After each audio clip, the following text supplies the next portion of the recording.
जिसने जिंदगी में सुन लिया उसी ने जिंदगी में बहुत कुछ कर लिया, और जो सुनकर ही नहीं चला तो उसने अपनी जिंदगी को केवल बर्बाद कर दिया। सुने ही नहीं।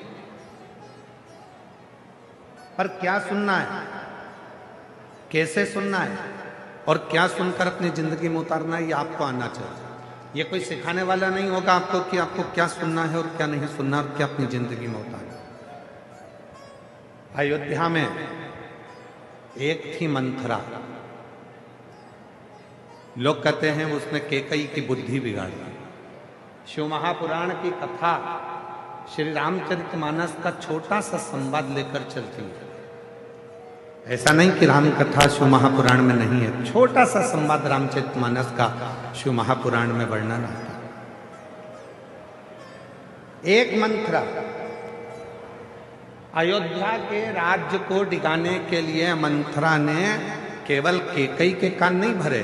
मंथरा सबसे पहले गई कौशल्या जी के पास। कौशल्या जी को अपशब्द कहे कैकेयी के बारे में, सुमित्रा के बारे में। जब कौशल्या जी के कानों में बात नहीं ठहरी तब वो मंथरा गई सुमित्रा जी के पास।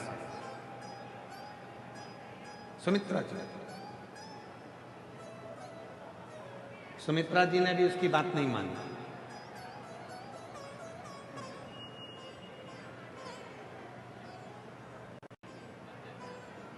माता सुमित्रा भी उसकी बात नहीं मानी। तब वो मंथरा गई कैकेयी के पास में और कैकेयी ने उसकी बात को माना। अब देखिए जरा, मंथरा पहले कौशल्या जी के पास गई, कौशल्या जी ने बात को नहीं माना। मंथरा फिर सुमित्रा जी के पास गई, सुमित्रा जी ने बात को।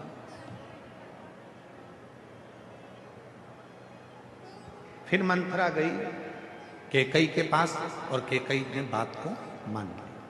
और इसके बाद भी मंथरा गई। ऐसा नहीं कि मंथरा कैकेयी के बाद कहीं नहीं गई। मंथरा गई जब भरत जी अपने नाना के घर से आए तो मंथरा उनके पास भी गई।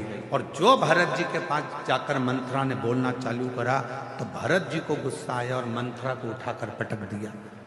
उसने नहीं सुना, भरत जी ने भी नहीं सुनी, कौशल्या जी ने भी नहीं सुनी, सुमित्रा जी ने भी नहीं सुनी। सुनी तो केवल एक ने सुनी, वो कैकेयी ने सुनी। उस मंथरा ने कौशल्या जी के माध्यम से घर को तोड़ना चाहा। उस मंथरा ने सुमित्रा जी के माध्यम से घर को तोड़ना चाहा। उस मंथरा ने देख लिया कि जब कहीं काम नहीं चला तो कैकेयी के पास भी गई। वहां जाकर कान भरे, वहां जाकर थोड़ा सा कानों में जहर घोला और उसने घर को तोड़ दिया। शिव पुराण कहती है एक मंथरा वो घूमती ही रहती है। ऐसा नहीं है कि भीलवाड़ा में नहीं आए। एक मंथरा है वो घूमती रहती है, वो भीलवाड़ा भी आएगी। तुम्हारे घर में जितने सदस्य हैं, तुम्हारी सास है तो उसके पास भी जाएगी, जेठानी है तो उसके पास भी जाएगी, देवरानी है तो उसके पास भी जाएगी, और वो मंथरा तुम्हारे पास भी आएगी। अब मंथरा ये देखती है कि किसके माँ बाप के संस्कार कैसे हैं। कौशल्या जी के माता पिता के संस्कार समझ में आए, सुमित्रा जी के माता पिता के संस्कार समझ में आए और कैकेयी जी के माता पिता के संस्कार सामने आए। वो मंथरा आई।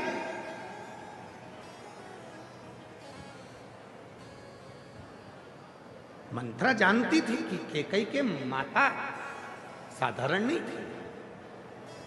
आप सभी ने रामचरितमानस में स्मरण करा होगा, कैकेयी के पिताजी को, कैकेयी नरेश को एक वर था। कैकेयी नरेश को एक वर था। कोई पक्षी अगर आपस में बात करेंगे तो वो सुन लेते थे कि बात क्या कर रहा है। कोई पशु आपस में बात करते थे तो वो सुन लेते थे कि बात क्या कर रहा है। कोई जीव जंतु आपस में बात करते थे तो कैकेयी नरेश को मालूम पड़ जाता था कि बात क्या कर रहे हैं। ये वर कैकेयी नरेश को था। और कैकेयी नरेश को वर के साथ में एक और वचन था, कैकेयी नरेश तुम पक्षियों की बात सुन लोगे, तुम पशुओं की बात सुन लोगे, तुम जीव जंतु की बात सुन लोगे, पर तुमने अगर किसी को बता दिया कि ये पक्षी आपस में क्या बात कर रहे हैं, उसी दिन तुम्हारे प्राण छूट जाओ, उस दिन तुम मर जाओगे, तुम्हारे प्राण चले जाएंगे। कैकेयी नरेश ने वचन दे दिया कि मैं इस बात को किसी को नहीं बताऊंगा। कैकेयी नरेश आराम से रहने लगे। समय बीत गया। एक दिन अपनी पत्नी के साथ में कैकेयी नरेश माता कैकेयी की माता के साथ में कैकेयी नरेश अपनी पत्नी के साथ में भ्रमण को चले और दो पक्षी आपस में बात कर रहे थे और कैकेयी नरेश उनको सुनकर हंस दिया। तो कैकेयी की माता ने उनसे कहा, आप क्यों हंसे? पति ने कहा, ये दोनों पक्षियों की बात सुनकर हंसा। तुम बात जानते हो? हाँ। मुझे बताओ कि आखिर हंसे क्यों?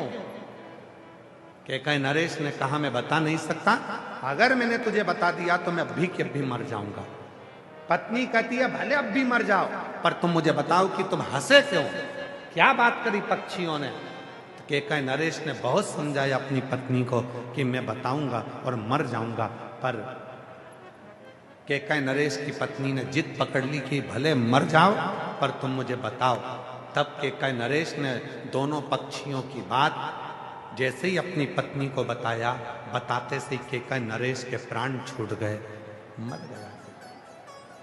मंथरा जानती थी माता पिता के संस्कार एक ऐसे संस्कार होते हैं जो जीवन में हमेशा अपने भीतर रहते हैं। इसलिए मंथरा आएगी, तुम्हारे को भड़काने का प्रयास करेगी।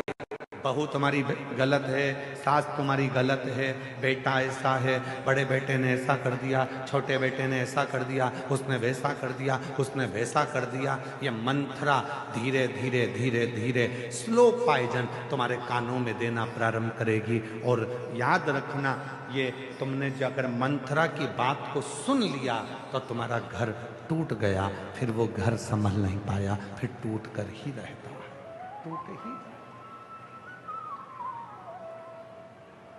अब कई लोग कहते हैं, गुरुजी मान लो कोई ने अगर हमारे कानों में आकर कुछ कह दिया और हमने सुन लिया और सुनकर हमारा घर टूट गया, तो उस घर को वापिस जोड़ना है तो क्या करना पड़ेगा?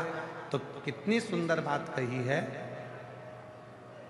लोहे को काटने के लिए लोहे का प्रयोग करना पड़ता, रोग को मिटाने के लिए दवाइयों का प्रयोग करना पड़ता। उसी तरह अगर तुम्हारा घर दूसरों के सुनने से बिगड़ा है तो तुम्हारा घर शिव महापुराण की कथा सुनने से सुधरना प्रारंभ हो जाए। सुनने से बिगड़ा, यदि घर सुनने से बिगड़ा है तो सुनने से ही सुधरेगा। दूसरे का कहना सुना, घर बिगड़ा। अब शिव पुराण सुनो, घर सुधरेगा।